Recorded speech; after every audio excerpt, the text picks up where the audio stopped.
High বন্ধুরা, শুভ দুপুরের শুভেচ্ছা সকলকে জানাই। এখন বাজে হচ্ছে 12টা 20। ঠিক আছে, ঘড়ির কাঁটা এখন 12টা 20 ঘরে। আমার ভাত রান্না হয়ে গেছে।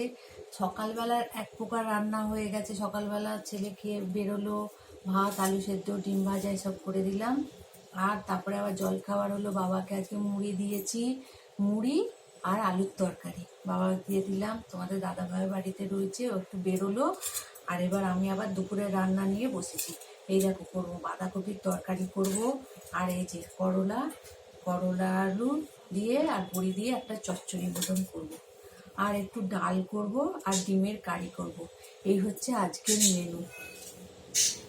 তোমরা কি পছন্দ করো? এখনো কি খাচ্ছ বাঁধাকপি করলা আলু চচ্চড়ি? আমার করলা আলু চচ্চড়ি খুবই ভালো লাগে, আর বাঁধাকপিটাকেও আলু দিয়ে টমেটো দিয়ে করলে খুব ভালো লাগে আমার খেতে।